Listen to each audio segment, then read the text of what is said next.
सदियों से जुड़े हुए विषय को समर्पित करते हैं। और अभी अगर हम हाल ही के घटनाक्रम की बात करें तो सबसे बड़ा मुद्दा जिस पर बात करना बहुत जरूरी हो जाता है वो है महिला आरक्षण। नारी बंधन अधिनियम पास हो चुका है, साइन हो चुके हैं, कानून बन चुका है, लेकिन अभी भी इसमें कई तरह की पेचीदगियां हैं। वो पेचीदगियां क्या आगे भी जारी रहेंगी और क्या सियासत से परे इस विषय को लेकर सोचा जा सकेगा, काम किया जा सकेगा? अभी भी आरक्षण है पंचायती राज में, लेकिन जिस तरह के हालात वहां पर हैं, जिस तरह की कमियां अभी भी वहां पर हैं, क्या उन कमियों को दूर करने की कोशिश महिला आरक्षण विधेयक के पास होने के बाद हो पाएगी? राजनीति इसमें कितना मन से काम कर रही है और कितना राजनीतिक स्तर पर काम कर रही है, इसको भी समझना जरूरी है। इन सभी पहलुओं पर गौर करने की कोशिश करेंगे। हमारे साथ जो विशेषज्ञ जुड़े हुए हैं, सबसे पहले उन सभी से आपका परिचय करवा देते हैं। हमारे साथ भाजपा से अपूर्वा सिंह जी जुड़ी हुई हैं, कांग्रेस से हमारे साथ अनुश्री जी जुड़ी हुई हैं, और विशेष सामाजिक कार्यकर्ता भी बोल सकते हैं हम उनको, और सामाजिक जो विषय हैं उनसे जुड़े हुए विषयों को लेकर उनकी काफी समझ भी है। ममता शेखावत जी हमारे साथ जुड़ी हुई हैं, और मेरी सहयोगी आकांक्षा पारीख इसमें चर्चा का हिस्सा है। सबसे पहले बीजेपी से इसलिए बात करना जरूरी हो जाता है क्योंकि एनडीए सरकार इसको लेकर आई है और उन्होंने इसे पास किया। लंबे समय तक जद्दोजहद चली, कई बार लोकसभा में आया, राज्यसभा में आया, लेकिन दोनों तरफ से एक साथ पास नहीं हो पाया और इस वजह से आगे नहीं बढ़ पाया। अब जो कोशिशें कामयाब हुई हैं, एक नई चुनौती भी बीजेपी के सामने यह है कि इसे 2029 जो बताया जा रहा है कि तब तक ये लागू हो जाएगा। क्या लग रहा है अभी भी इसमें कोई पेचीदगियां बाकी हैं, या फिर उन पेचीदगियों को दूर करने के लिए कोई एक प्लान पहले से तैयार है बीजेपी के पास? अपूर्वा जी। देखिए, सबसे पहले तो मैं आप लोगों का जो है वो बहुत ज्यादा अभिनंदन और साधुवाद व्यक्त करना चाहूंगी कि इतने महत्वपूर्ण मुद्दे को जो है वो आपने आज का मुद्दा बनाया। दूसरी बात मैं ये बताना चाहूंगी कि जिस आधी आबादी, हमारे भारत की आधी आबादी अपने हकों के लिए आज तक तरसती आई, आजादी के बाद से लगातार तरसती रही, और 27 सालों से तो जैसे मखौल का ही विषय बन गया था। राज्यसभा में 2010 में पास हुआ, उसके बाद में 4 साल जो है ये लोकसभा के अंदर पड़ा रहा, मगर इसको पारित करने का, क्योंकि सरकार को गिरने का डर था। मैं ये सारी चीजें सब मैं भी बता चुका हूं। मेरा एक सवाल था कि अब आने वाली चुनौती, पास तो हो गया, लेकिन इसके बाद आने वाली चुनौती जिसमें परिसीमन की बात है, और फिर चुनौती पर अगर हम बात करें तो ये बहुत स्पष्ट है। जैसा कि आप सब जानते होंगे कि 1976 में जब कांग्रेस ने इमरजेंसी का काल इस देश को दिखाया था, तो एक 42nd कॉन्स्टिट्यूशनल अमेंडमेंट आया था, जिसके अंदर 1971 की सेंसस को बेस रखते हुए ये कहा गया था कि 2001 तक विधायिका के अंदर जो सीट्स है वो फिक्स्ड रहेंगी। 2001 में दोबारा से एक अमेंडमेंट आया, 84th कॉन्स्टिट्यूशनल अमेंडमेंट, जिसके अंदर कहा गया था कि 2026 तक इन सीटों को आगे रिजर्व रखा जाएगा। अब अगर इस क्षण पे हमें कांग्रेस और कई अन्य दल जो है वो आक्षेप लगाते रहते हैं कि आप इसको अभी से ही लागू कर देते, पर आप मुझे बताइए, जब एक संवैधानिक संशोधन 84th कॉन्स्टिट्यूशनल अमेंडमेंट पास हो गया था और ये कह दिया गया था कि सीट्स 2026 तक लिमिटेड रहेंगी एंड फिक्स्ड रहेंगी, तो अगर हम इसको अभी से कर देते तो पहला तो ये कानूनी चुनौती बन सकता था। दूसरा ये है कि राग, द्वेष, पक्षपात, 50 तरीके के एलिगेशन और लगते, और मुझे लगता है कि हर एक जो है एक समय के बाद में प्रत्येक क्षेत्र की जो है वो जनसंख्या वर्ग विशेष की चेंज होती रहती है। तो जब तक मुझे लगता है एक प्रॉपर सेंसस और डिलिमिटेशन जो है इन सीटों का निर्णय नहीं ले लेती है, तब तक इन चीजों को पहले कर पाना बहुत जल्दबाजी हो जाती है, और कई सारी महिलाओं के साथ में शायद नाइंसाफी भी हो सकती थी। चलिए अनु जी से मैं जवाब ले लेता हूं क्योंकि अनु जी कांग्रेस से जुड़ी हुई हैं।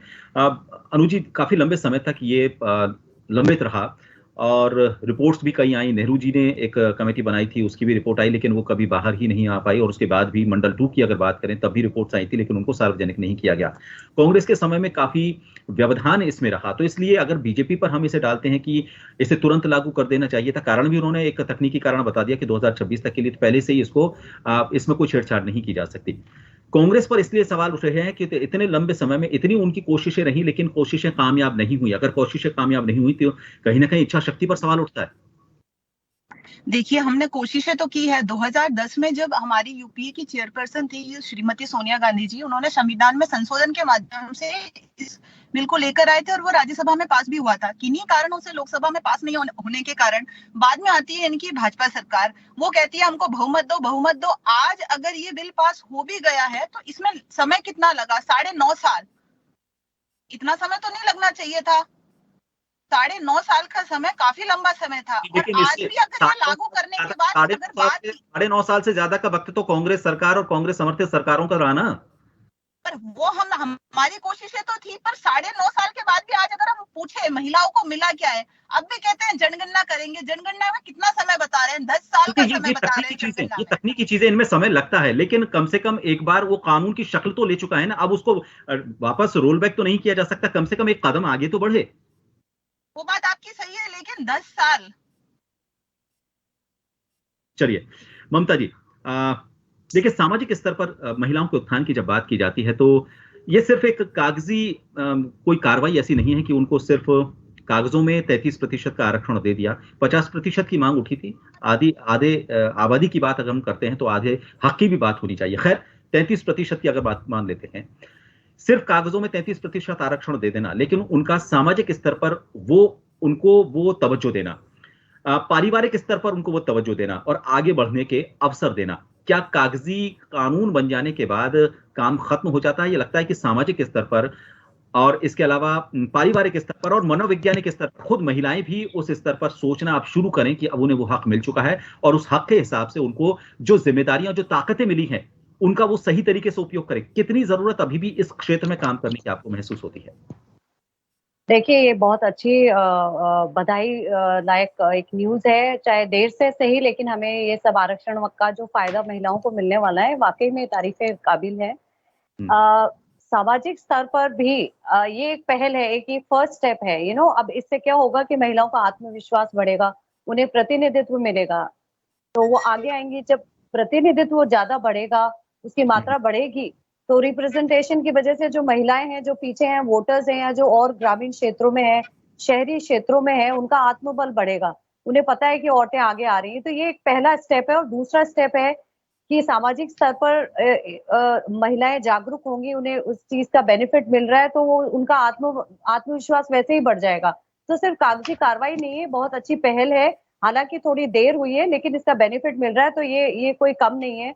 और जहां तक तकनीकी बातें जो हम कर रहे हैं कि इतना समय और लगेगा, तो अगर हमने 77 इयर्स वेट किया तो थोड़ा और सही, लेकिन ये एक बहुत अच्छी, खुश होने लायक, एक बहुत अच्छी पहल है, या आप मान लीजिए महिलाओं के लिए एक बहुत अच्छा उपहार है। तो ये पहला कदम है। एक एक कदम आगे बढ़ते हुए ही हम जो महिलाएं पिछड़े रही हैं जनरेशन से, सेंचुरी से, तो ये एक शुरुआत है, तो ये हमें बहुत आगे लेकर जाएगी। तो इसके लिए हमें एक बहुत ही पॉजिटिव एटीट्यूड रखना चाहिए। चाहे समय लग रहा है या लगा है, तो उसको छोड़कर जो अब मिला है हमें, तो ये एक बहुत अच्छी पहल है, ये शुरुआत है, और ये हमें आगे लेकर जाएगी। और महिलाओं के जो हक, उनसे काफी समय तक उन्हें दूर रखा गया, सामाजिक, राजनीतिक या और भी किसी स्तर पर, तो ये फर्स्ट स्टेप हम ले चुके हैं, तो अब हम दूर नहीं है। तो मेरा तो यही मानना है कि बहुत अच्छी खबर है। जी, आकांक्षा शायद कुछ सवाल पूछना चाह रही है, लेकिन आकांक्षा मैं भी एक सवाल इसमें जोड़ना चाहूंगा, आप जो सवाल पूछना चाहें जिससे भी। अब लेकिन मेरा ये सवाल था, आप देखिए फील्ड में आपने देखा, जब रिपोर्टिंग आप करते हैं या फिर जब आप कोई रिपोर्टाज तैयार करते हैं डेस्क पर बैठकर, कई तरह के हालात होते हैं और उन हालात में ये तो देखा जाता है कि उन्हें जब नेताओं की बात की जाती है तो भाषण बहुत अच्छे होते हैं, लेकिन जब उनको अधिकार देने की बात आती है तो वो कागजों तक ही सीमित रह जाते हैं और काम जो करना पड़ता है वो करना पड़ता है, क्या बोले हम, ये कहते करते हैं, वो जबरदस्ती वही करते हैं और महिलाएं जो हैं वो सिर्फ कागजों में ही उस अधिकार में रह जाती हैं और वो घर में बैठ जाती हैं और उनके नाम पर उनके घर के जो बुजुर्ग हैं या उनके घर के जो रिश्तेदार हैं वो काम करते हैं। जी, मेरा सवाल ममता शेखावत जी से है कि प्रतिनिधित्व तो पहले से मिला हुआ है, उनको हक तो पंचायती राज में आरक्षण पहले से दिया हुआ है, लेकिन अक्सर ऐसा देखा जाता है कि चाहे बात सरपंच की हो या पार्षद की हो, वहाँ पे खबरों में भी यही होता है कि सरपंच की जगह सरपंच पति या पार्षद पति की ज्यादा भूमिका होती है किसी भी फैसले को लेने में या फिर किसी के भी काम में। तो इसमें क्या है कि महिलाओं को पहले से आरक्षण दिया हुआ है, लेकिन वहां पर भी वो अपना पूरा योगदान नहीं दे पा रही है, तो इस चीज के लिए देखिए, ये एक स्टेप आगे हुआ है, ये एक स्टेप आगे हुआ है। इसमें सिर्फ एक चीज जोड़ना चाह रहा हूँ, उन्होंने जो कहा सवाल उसमें बस वो ये चीज पूछना चाह रही है कि अब हमें देखिए कानूनन सब कुछ हो गया, लेकिन अब सामाजिक स्तर पर और पारिवारिक स्तर पर किस तरह से वो अपनी आवाज को बुलंद करें ताकि जो उन्हें अधिकार मिला है, पंचायती राज का जो उन्होंने उदाहरण दिया, उस अधिकार के साथ वो वहां पर काम कर सके और राजनीतिक दलों को भी साथ देना चाहिए इस बात में उनका। देखिए, ये जो मुद्दा उठाया गया, ये एक पहल है, ये एक बड़े प्लेटफॉर्म पर आज आप देखिए पूरे भारत की महिलाएं जागरूक हुई हैं कि ये महिला बिल आया है, इससे पहले तक तो हमारे जो भी ग्रामीण क्षेत्र वहां तक ये खबर ही नहीं थी कि ऐसे कोई और भी अधिकार हमारे लिए है। तो ये जो पंचायती राज स्तर पर हमें रिजर्वेशन मिला हुआ था, हालांकि उसका पूरा बेनिफिट महिलाएं स्वयं नहीं ले पाई। तो इसका एक कारण है शिक्षा के क्षेत्र में वो पिछड़ी हुई है, या मान लीजिए ये मेल डोमिनेटेड जो सोसाइटी है। तो ये एक स्टेप आगे हुआ है, अब हमें लोकसभा और विधानसभा में रिप्रेजेंटेशन मिल रहा है। तो इसमें हम बड़े ही हैं, हम पिछड़े नहीं हैं। तो ये सामाजिक स्तर पर या पारिवारिक स्तर पर अपने आप जब आज पूरे देश के चैनल आप देख लीजिए, मीडिया देख लीजिए, न्यूज़पेपर देख लीजिए, हर जगह इस बिल की बात है। तो ये बात बहुत आगे तक बिल्कुल आंतरिक क्षेत्र जो है जहां महिलाएं जानती भी नहीं थी कि ऐसी कोई चीज है, तो ये आगे तक पहुंची है। तो ये अच्छी बहुत एक पहला स्टेप है towards improvement, towards women empowerment. तो ये धीरे धीरे टाइम लगेगा, क्योंकि बहुत डेकेड से, मान लीजिए सेंचुरी से महिलाएं हमेशा पिछड़ी हुई रही हैं। तो थोड़ा टाइम इतना वेट किया है, थोड़ा और वेट सही, बट ये शुरुआत हो चुकी है। तो अब हम कहीं भी रुकने वाले नहीं हैं। जी, अपूर्वा जी आप कुछ कहना चाह रही है, लेकिन एक सवाल मैं जोड़ूंगा। 2021 की मैं बात करूंगा, उस वक्त बीजेपी की सरकार थी सेंट्रल में। 2021 में भी ये मामला उठा था और इसमें एक चीज जोड़ी गई थी कि जो आरक्षण दिया जा रहा है, या फिर हम जातिगत जनगणना के पक्ष में जो बात हो रही थी, उसमें जो जनगणना है वो जातिगत होनी चाहिए या नहीं होनी चाहिए, ये एक बड़ा सवाल था। और ये कहा जा रहा था कि अभी भी जो कांग्रेस ने सवाल उठाया वो यही उठाया कि आरक्षण का वो विरोध नहीं कर रहे हैं, महिला आरक्षण का स्वागत कर रहे हैं, लेकिन उसमें कैटेगरीज तय की जानी चाहिए कि ओबीसी को इतना, ओबीसी महिलाओं को इतना, एससी को इतना, महिलाओं को इतना और एसटी महिलाओं को इतना। जब लागू ही किया जाना था तो इस प्रावधान को रखने में कहां दिक्कत थी? ये विरोध भी खत्म हो जाता कांग्रेस का। देखिए, दो विषय हैं इसमें, आप मुझे 2 मिनट का समय प्रदान करिएगा। पहली चीज तो मैं जवाब देना चाहूंगी कि जैसे कि एक सर्वविदित प्रॉब्लम थी कि सरपंच पति या प्रधान पति बहुत फेमस हुए थे कि महिलाएं जो है वो अपने जो आरक्षण या जो अधिकार उनको मिले थे उनका भरपूर प्रयोग नहीं कर सकी। क्यों नहीं कर सकी, हमें ये जानने की, मूल पे जाने की जरूरत है। एक बहुत महान विचारक थे कार्ल मार्क्स, और मुझे लगता है उनको सभी ने पढ़ा होगा। वो कहते थे कि जो हम ऊपर देख रहे हैं ना, ये सोसाइटी, पॉलिटिक्स, समाज, ये सारा सुपर स्ट्रक्चर है। सब स्ट्रक्चर हमेशा जो है वो सामाजिक और आर्थिक शक्तियां डिसाइड करती हैं। अभी कांग्रेस के प्रवक्ता ने मुझसे ये पूछना चाहा कि साहब 9 साल क्यों लग गए? 9 साल इसलिए लग गए क्योंकि 9 साल हमने महिलाओं को सामाजिक और आर्थिक पैरिटी पर लाने का प्रयास किया। आप देखिए, उन महिलाओं को हमने जो है वो जनधन खातों से जोड़ा। मुद्रा योजना के अंदर सबसे ज्यादा 60% अगर लोन किसी को दिया गया तो महिलाओं को दिया गया। नल से जल उनके घर पहुंचाया गया, उनको इज्जत घर दिए गए, उनको मकान दिए गए। एक दौर था, यहाँ पे सभी नारियां बैठी हैं, हम सब ने कभी ना कभी प्रकारांतर से लाइन सुनी होगी कि तुम्हारा घर कौन सा है। ससुराल में कहते हैं मायका घर है, मायके में कहते हैं ससुराल घर है। पहली बार ऐसा देश में हुआ है कि महिलाओं के नाम पर पट्टे मिले हैं। आज घर की मालकिन महिलाएं बन के बैठी हैं। वो अधिकार से कह सकती हैं कि जिस छत के नीचे मैं बैठी हूँ वो मेरी छत है। ये अगर किसी ने सोचा तो भारतीय जनता पार्टी ने, माननीय प्रधानमंत्री महोदय ने सोचा। और जिस दिन महिलाएं सोशल और इकोनॉमिक पैरिटी पा जाएंगी, उनका सब स्ट्रक्चर स्ट्रांग हो जाएगा, उस दिन राजनीतिक जो है ना वो पार्टिसिपेशन भी उनका 100% रूप से हम सुनिश्चित कर पाएंगे। इसलिए 9 साल हमें मैडम वो पैरिटी लाने में लगे। 9 साल हमें ट्रिपल तलाक हटा करके महिलाओं को अपने पैटर्नल प्रॉपर्टी में हक दिलाने में लगे। इसके बारे में क्या कहेंगे आप? इनकी बात पूरी हो जाए। अपूर्वा जी की एक बात। देखिए, जन टीवी के एक जो है ना हेल्दी डिबेट के लिए फेमस है मैडम, तो प्लीज मेंटेन द डेकोरम कि मेरे समय में आप न बोले, आपके समय नहीं बोल रहे, मैंने एक बार उनको बोल दिया, अब नहीं बोल रहे हैं, आप बोलिए। जी। और दूसरी बात जो आप ये मुझसे कहना चाह रहे थे कि साहब ये जनगणना वाली जो विषय आ रहा था कि साहब इसको पहले क्यों नहीं लागू किया गया या बाद में क्यों नहीं लागू किया गया, तो आप इस चीज को देखिए कि जब 2021 के अंदर ये जो चीजें आई जी, हम लोगों ने इस बिल को पारित करने की जो विषय आए, उस टाइम भी हमको ऐसा लग रहा था कि काफी सारे मसले ऐसे हैं जो महिलाओं के लिए आज भी टच करने की जरूरत है। उनकी इकोनॉमिक पैरिटी को लाने की आज भी हमें जरूरत लग रही थी, उनकी लेबर पार्टिसिपेशन बढ़ाने की आज भी जरूरत लग रही थी। मगर देखिए, अब ये बिल अभी क्यों आया, ये भी एक हमारे ऊपर प्रश्न आता है। आप देखिए, लोकतंत्र के नए मंदिर में हम प्रवेश कर रहे थे। हमारा विचारधारा थी कि पहला जो बिल है, ये एक हिंदू माइथोलॉजी रही है कि महिलाएं जब घर में, किसी नए घर में हम प्रवेश करते हैं तो महिलाओं के हाथ की छाप या उनके जो है ना वो महावर से रंगे हुए पैरों से वो महिलाएं घर में प्रवेश करके जाती हैं। लोकतंत्र के मंदिर में पहला बिल महिलाओं के लिए आया, इससे ज्यादा शुभता का प्रतीक भारत के इतिहास में कब आया होगा। दूसरी बात ये, भारतीय जनता पार्टी का उद्देश्य ये भी था कि पहला बिल तो कम से कम लोकतंत्र के उस नए मंदिर में ऐसा पारित हो जहां पे सर्वदल जो है वो सम्मति से और सहमति से एक बिल को पास कर सके।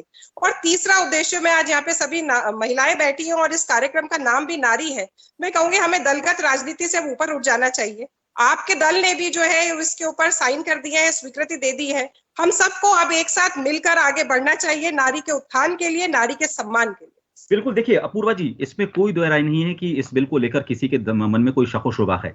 देखिए, जब भी कोई चर्चा की जाती है, और आप भी ये चाहते हैं, सदन में भी अगर कोई चर्चा होती है, पक्ष विपक्ष में अगर कोई डिबेट होती है, तो उसका नतीजा यही निकलता है कि हो सकता है कुछ कमियां बनाते वक्त रह गई हों, और विपक्ष होने के नाते वो अपना धर्म निभाता है और उन कमियों को सामने लेकर आता है। इनको भी बड़े पॉजिटिव वे में लिया जाता है, उन कमियों को दूर किया जाता है। जो भी बातें आती हैं वो इसी संदर्भ में आती हैं और मेरे ख्याल से इसी मानसिकता के साथ ही ली जाती हैं। और प्रश्न पूछा था, शायद मुझसे रह गया। SC ST के लिए भी जो महिलाएं हैं उनके लिए भी 1/3 रिजर्वेशन का प्रावधान है। ये vertical as well as horizontal reservation है। अगर आपने गौर किया हो, SC ST को लेकर तो 2021 में भी कहा गया था कि जो जातिगत जनगणना होगी उसमें सिर्फ SC ST को शामिल किया जाएगा, OBC को शामिल नहीं किया जाएगा। मेरा सवाल वो था, और OBC को लेकर अब जाकर वापस उसी सवाल को कांग्रेस ने उठाया था। खैर, अनु जी आप कुछ कहना चाह रही थी, लेकिन साथ ही मेरा भी एक सवाल, कमियां दूर की जाएंगी, सारी बातें ठीक है, लेकिन राजनीतिक स्तर से ऊपर उठकर, राजनीतिक कुर्सी से ऊपर उठकर, जैसा कि अपूर्वा जी ने कहा, सभी मानते हैं होना भी चाहिए, लेकिन क्या कांग्रेस इस बात की पहल करेगी कि पंचायती राज का श्रेय लेती है और कांग्रेस लेती है, लेकिन क्या अगर कोई प्रधानपति या कोई सरपंच पति कुर्सी पर बैठा हुआ काम करता हुआ पाया जाता है, तो राजनीति भी अपने स्तर पर, राजनीतिक दल भी अपने स्तर पर उस महिला को उसका हक और हुकूक दिलाने के लिए काम करें। मैंने तो ये तक देखा है कि राजनेता जो होते हैं, बड़े राजनेता, क्षेत्रीय स्तर के नहीं, राष्ट्रीय स्तर के या फिर राज्य स्तर के, वो नेता मंच जब साझा करता है तो प्रधानपति के साथ करता है, सरपंच पति के साथ करता है, महिलाएं उनके बगल में तीसरे या चौथे नंबर पर खड़ी होती हैं, उनको बिल्कुल बगल में खड़ा कर लिया जाता है। वो एक्सेप्ट कर चुके हैं इस बात को। देखिए, इसके लिए मैं पार्टी से अलग हटके एक बात कहना चाहूंगी। जो अपना समाज किसी जमाने से चलता आ रहा है, वो पुरुष प्रधान से चलता आ रहा है, बढ़ावा दिया है वो भी महिलाओं द्वारा ही दिया गया है, तो इसमें अपनी सोच को सुधारने की जरूरत है, महिलाओं को खुद को आगे आने की जरूरत है। आप बात सही कह रहे हैं कि इसमें सरपंच पति आ जाते हैं या प्रधानपति आ जाते हैं, तो महिलाओं की आवाज को जो दबाया गया है, वुमेन एजुकेशन ले ले, आज की तारीख में महिलाओं का स्तर काफी ऊंचा उठ गया है और वो अपनी आवाज भी बुलंद कर रही है। धीरे धीरे हमारी आवाज हमको खुद को ही उठानी पड़ेगी और खुद की आवाज के लिए खुद को ही बोलना पड़ेगा। नहीं तो जिस तरीके से आडंबर बना दिया गया है कि पुरुष प्रधान समाज है, और महिलाओं के दिमाग में भी, क्योंकि महिलाओं को स्टार्टिंग से इतना पढ़ाया ही नहीं जाता है। आज अगर हम हमारी बात करें और अलग हटके बात करें, तो एक लड़के और लड़की में भी आप पार्शियलिटी कर देते हैं, तो वहीं से नींव को मजबूत किया जाए तो ज्यादा बेहतर होगा। नहीं, लेकिन क्या लगता है आपको, राजनीतिक जो रंग है कितना चढ़ पाएगा और कितना फायदा हो पाएगा, कांग्रेस कितना फायदा ले पाएगी? क्योंकि देखिए, इलेक्शन से ठीक पहले महिला आरक्षण आया है। थोड़ा सा राजनीति की बात इसलिए मैं कर रहा हूं क्योंकि कांग्रेस यही कह रही है कि ये इसका राजनीतिक लाभ लेने के लिए, चुनावों में, लोकसभा के चुनावों में लाभ लेने के लिए इसे इस वक्त लेकर आया गया, 9.5 साल तक इंतजार किया गया। आपको नहीं लगता कि एक राजनीतिक फायदा, बहुत बड़ा फायदा बीजेपी को मिलेगा? कांग्रेस को एक और कदम आगे बढ़कर महिलाओं से जुड़े किसी विषय को लेकर कोई नई घोषणा या कोई नया कदम उठाना पड़ेगा? देखिए, कांग्रेस उसके लिए काम कर रही है। बेशक इसमें संघर्ष बहुत लंबा रहा है, हमारे समय से संघर्ष बहुत लंबा रहा है, लेकिन आज भी सवाल मेरा यही है कि ऐन वक्त पे 9.5 साल क्यों लगे?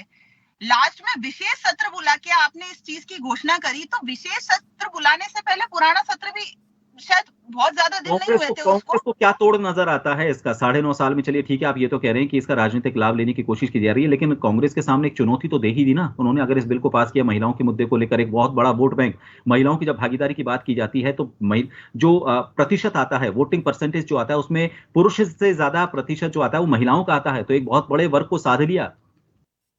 आपके लिए चुनौती बहुत बढ़ा दी। अनु जी, आवाज नहीं आ रही है आपकी।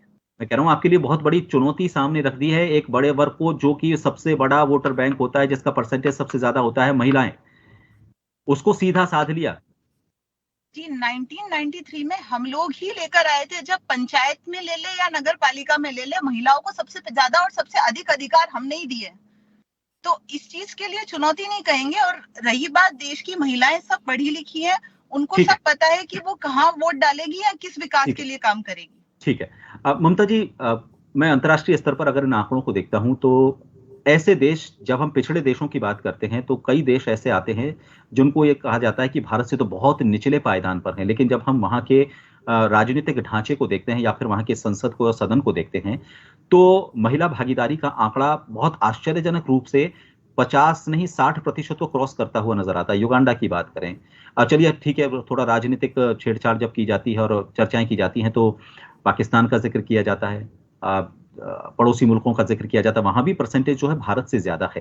क्या क्या कारण है? एक तरफ तो मतलब ये बड़ा कॉन्ट्राडिक्टरी लगता है कि हमारे बराबर वो देश अभी उस हिसाब से नहीं है, ना सामाजिक स्तर पर, ना आर्थिक स्तर पर, ना मानसिक स्तर पर, किसी भी स्तर पर, लेकिन फिर भी वहां पर, तो वहां और यहाँ क्या कारण आपको नजर आता है कि इतना बड़ा गैप है? कहीं ना कहीं जो कमी है वो हमारे सामाजिक ढांचे में ही रही है, आज से नहीं। आप मान लीजिए सेंचुरीज ओल्ड एक वैदिक काल था जब महिलाओं को बड़ा सम्मान दिया जाता था। उसके बाद धीरे धीरे महिलाओं की जो सामाजिक स्थिति है वो उसका डाउनफॉल होता चला गया। तो कहीं ना कहीं इसके पीछे एक जो हमारा सामाजिक ढांचा है वो मैं उसी को जिम्मेदार मानती हूँ, क्योंकि शुरू से ही जहां से हम देखते आ रहे हैं आज पीढ़ियों से, औरतों के लिए बहुत सारे कार्य हैं जो निषिद्ध माने गए हैं, वो ये नहीं कर सकती हैं। बचपन से एक लड़की को सिखा दिया जाता है कि आप यही कर सकती हैं, आप ये नहीं कर सकती हैं। लेकिन अब जैसे जैसे मैंने साउथ अफ्रीका का उदाहरण इसलिए दिया, साउथ अफ्रीका में तो महिलाओं की स्थिति यहाँ से, इंडिया से काफी बदतर है, उसके बावजूद वहां पर 60% से ऊपर सदन में। जी जी, उनका सामाजिक ढांचा अलग है। आज आप पहनावे की बात कर लीजिए, आज हमारे यहाँ आज भी रिस्ट्रिक्शंस है। आप देखिए गाँव में जाकर आज भी कहते हुए मुझे बहुत अच्छा नहीं लग रहा है, महिलाओं के जो परिधान है उन पर एक विशेष प्रकार का आप कह लीजिए दबाव है कि आप इस तरह से ही पहन सकती हैं, घूंघट रखिए या ये। आप युगांडा की बात करें, हालांकि बहुत आर्थिक रूप से हमसे पिछड़ा हुआ है, लेकिन आप देखेंगे महिलाओं को जो आजादी है वो हमारे भारतीय महिलाओं से कहीं आगे हैं वो। तो एक सामाजिक सोच, एक सामाजिक ढांचा उन लोगों का हमसे काफी अलग है। तो वहां महिलाओं को शुरू से, आज से ही नहीं, शुरू से एक अलग ही लेवल पर उनको आजादी दी जाती गई है। भारतीय महिलाएं हमेशा से पिछड़ी रही हैं। तो ये एक बहुत ही चैलेंजिंग ये जो बिल आया है काफी चैलेंजिंग है कि हम जो सदियों से एक परिवेश में रहते आ रहे हैं उसको बदलेंगे कैसे। तो ये देर से सही लेकिन बहुत अच्छी पहल है, और I am looking forward to it कि हम बहुत अच्छे पॉजिटिव रिजल्ट्स इसके देखें। बिल्कुल। और ममता जी, ये तो तब है जबकि वहां पर कोई कानून नहीं है इसको लेकर, ये कानून की बाध्यता नहीं है कि 60% आपको रखना है वहां पर महिला प्रतिनिधियों को, ये अपने आप उन्होंने डिसाइड किया है। जी आकांक्षा, आप कुछ पूछना चाह रही हैं?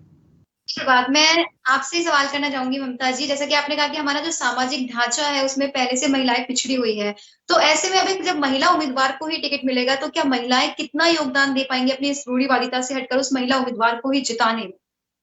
देखिए, अब वो समय निकल चुका है। आज से 50 साल पहले की बात अगर हम करते हैं तो एक मानसिकता अलग थी, महिलाएं भी बहुत कुछ अलग तरह से रहती थी। लेकिन अब एक के बाद एक उनको ऐसे प्लेटफॉर्म्स मिलते जा रहे हैं, उनको बढ़ावा मिलता जा रहा है, उन्हें सपोर्ट मिलता जा रहा है, तो वो खुलकर सामने भी आ रही है और महिला ही महिला को सपोर्ट कर रही है। तो एक ढांचा बदला है, एक सोच बदली है, एक विचार बदला है। और फिर जब ये बिल आया है तो व्हाई नॉट, हम डेफिनेटली औरतें बहुत आगे आएंगी, हालांकि देर से सही, लेकिन हम बहुत आगे आएंगे और बहुत जल्दी सामाजिक, आर्थिक, राजनीतिक स्तर पर हम पुरुषों के बिल्कुल बराबर आएंगे। बिल्कुल सही है। देखिए, एक मजबूत कदम उठा है और इसका राजनीति से ऊपर उठकर सभी दल स्वागत भी कर रहे हैं, और इसी मजबूती के साथ दूसरा कदम भी उठना चाहिए, क्योंकि सीढ़ी दर सीढ़ी हमें कई तरह के बदलाव लेकर आने हैं। और ये बात सही है कि जो उदाहरण दिए गए साउथ अफ्रीका के देशों की, वहां पर महिलाओं को जो आजादी थी वो पहले दी गई और कानून को लेकर या फिर संवैधानिक स्तर पर उसके बारे में बाद में सोचा गया। पहले सामाजिक स्तर पर उनमें बदलाव को लेकर सोच डेवलप हुई। मुझे लगता है कि ये एक बहुत बड़ा उदाहरण है कि सबसे पहले हमें हमारी सामाजिक सोच में, परिवार की जो सोच है उसमें बदलाव लाना होगा। और मुझे लगता है कि ये जो बिल आया है इसके बाद जो आने वाली पीढ़ी है उसकी सोच में बड़ा बदलाव आएगा, वो उस कंजर्वेटिव जो मानसिकता है उससे बाहर निकलेगी। एक बड़े बदलाव का दौर है, वक्त लग सकता है, लेकिन मुझे लगता है कि एक सही दिशा में बढ़ता हुआ कदम है। कुछ कमियां हो सकती हैं, उन कमियों को दूर करने के लिए सुझाव भी आए हैं और उन पर गौर भी किया जाता है, लेकिन मुझे लगता है कि धीरे धीरे हालात सुधरेंगे और महिला जो अपने आप को उस हक के लिए अभी तक दूर खड़ा हुआ देख रही है, उस महिला को वो हक मिलेगा, बराबरी के दर्जे पर खड़ी होंगी और उनका वही सम्मान उन्हें वापस मिलेगा। बहुत बहुत शुक्रिया आप सभी का हमारे साथ इस खास विषय पर जुड़ने के लिए। नारी में इतना ही। नमस्कार।